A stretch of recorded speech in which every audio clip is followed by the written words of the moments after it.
Class 11th in subject IP. This week I am continuing the chapter list manipulation. As I discussed with you, as I explained to you in the previous lecture, what is list and how to create a list using a sequence or using other methods. Today I will discuss accessing the list element or what is the similarity with strings. Lists are sequence just like a strings, as they also index their individual elements just like a string.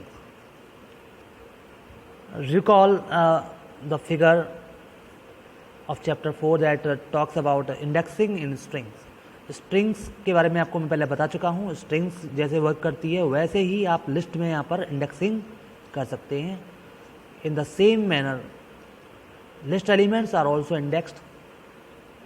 There are two types of indexing in list, just like a string. Forward indexing starting from 0, 1, 2, 3 and so on, and backward indexing as shown in the figure -1, 2, -2, -3 and so on. Figure में show किया गया forward indexing and backward indexing, और ये that is how we can access the individual element of a list. For example, index 0 contains A, index 1 contains E, index 2 contains I. Like this we can access the element. This is forward indexing or this is backward indexing. Backward indexing में minus के argument होते हैं और forward indexing में positive होते हैं.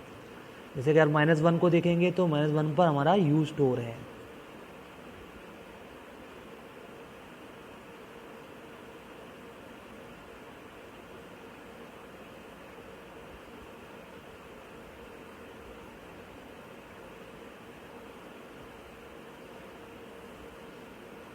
You can see here -1 पर you store है, -2 पर ओ और -3 पर आई और -4 पर E. This list contains vowels AEIOU, और ये आपका इंडेक्सिंग इस तरह से की जाती है. List are stored in memory exactly just like strings, except that because some of their objects are larger than others, they store a reference at each index.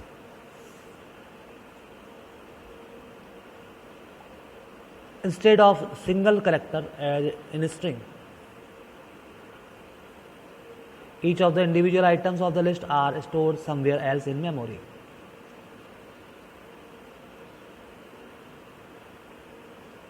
Here lie the memory address of the individual item. Individual item जो है list का वो एक memory address पर store होता है. Internally इस तरह से ये ऑर्गेनाइज होता है मेमोरी के अंदर. जैसे यहाँ पर ये लिस्ट के आइटम्स हैं 17, ट्रू, गुड, ये आप देख सकते हैं. ये लिस्ट हमने क्रिएट की थी. List is containing items, these are items जो कि अलग अलग मेमोरी एड्रेस पर स्टोर होंगे लिस्ट में.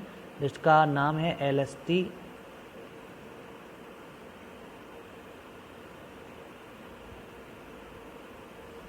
Thus you can access the list element just like you are accessing in a string.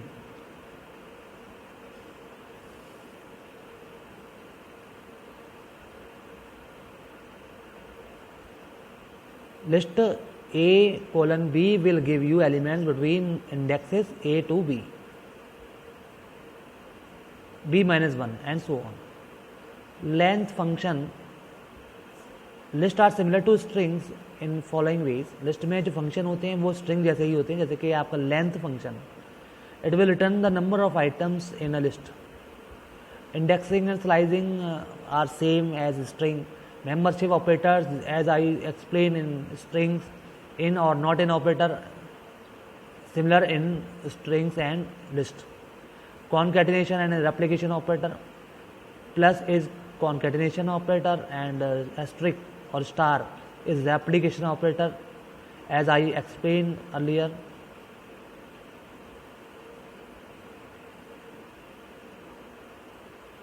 Accessing individual element. अगर आपको इंडिविजुअल एलिमेंट एक्सेस करना हो तो आप कैसे करेंगे. उसके लिए आप उसका इंडेक्स यूज़ करेंगे, जैसे मैं आपको बताया था अभी। जैसे आपने वॉवेल्स डिक्शनरी क्रिएट की, सॉरी लिस्ट क्रिएट की,